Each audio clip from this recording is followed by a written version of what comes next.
Hello, it's PhillipTaylor from Richmond Green Chambers.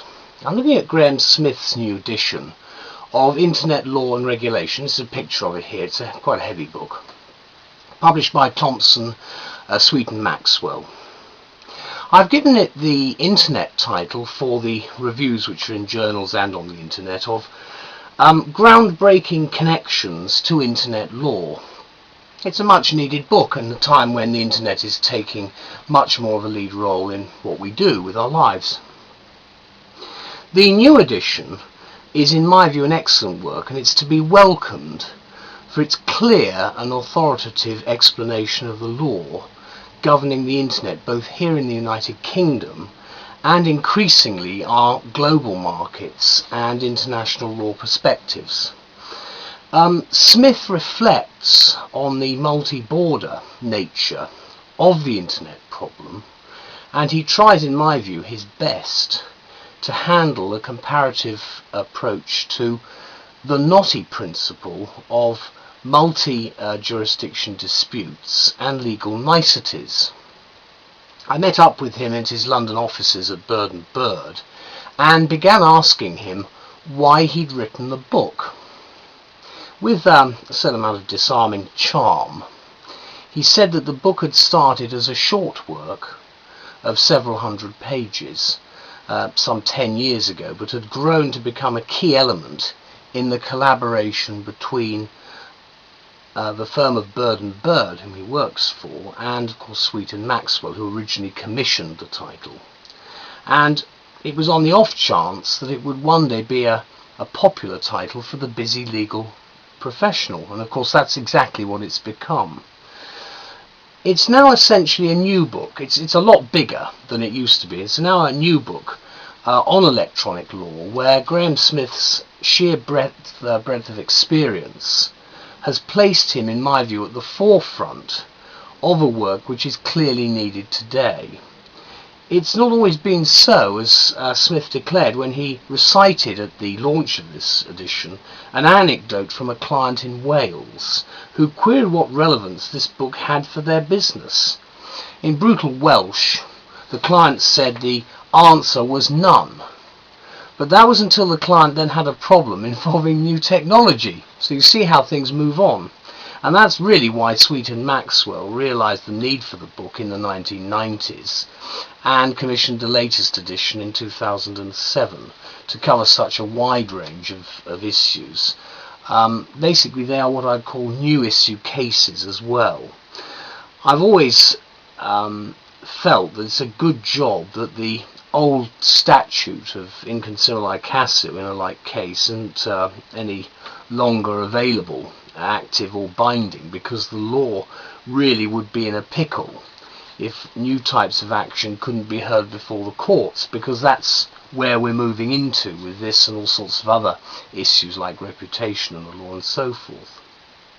So much of this work looks at emerging issues and jurisdictional problems created by the global communication device that we now have, which is of such complexity and scope that obviously we're going to have a lot to think about in the next few years. The book covers a very wide area of issues, and I've listed them in the written review. The first chapter I found intriguing, however, because Graham Smith explains what the internet is and how it relates to legal matters and the matters which affect our clients and of course our own lives. There's a great simple but technical glossary which is also very useful, and there's a chapter on contract law and a chapter on defamation, which are directly applicable of course to the common law and the sort of practice like the one I have. And the book retains what it originally set out to do, which is a hands-on approach, and I think it's handled very deftly. What Smith does, of course, is he gives a comparative approach to themes that have arisen in multiple jurisdictions, and I think he does that very well. There's a certain charm and relevance which runs through the whole of the book, because we're dealing here with what has become a global legal system in its own little way.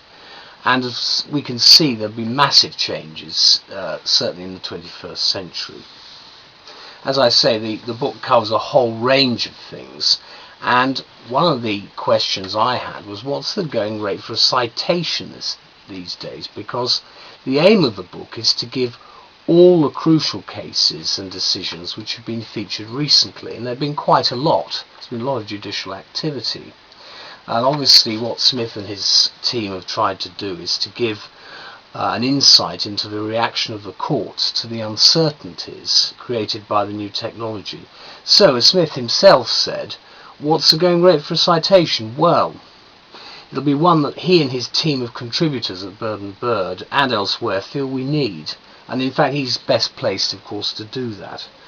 There's particular relevance in the book, of course, to coverage of key areas such as contracts between ISPs, content owners and others, communication and broadcasting regulation, data protection, and so on. And it's, as we all know, an evolving area of law which can't be ignored.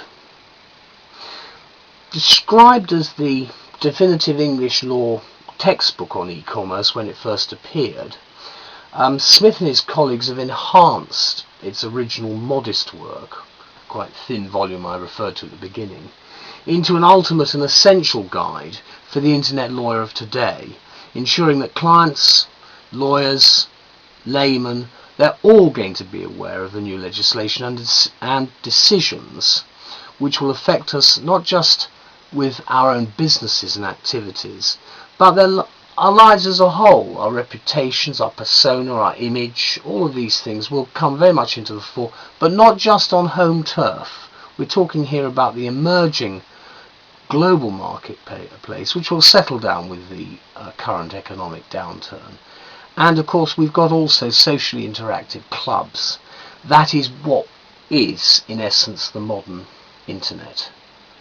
If, like you and me and all the other people, you've got an interest in the internet, do read this book, because it gives you an idea and a flavour for what we're going to be looking for as this century unfolds. Thank you very much.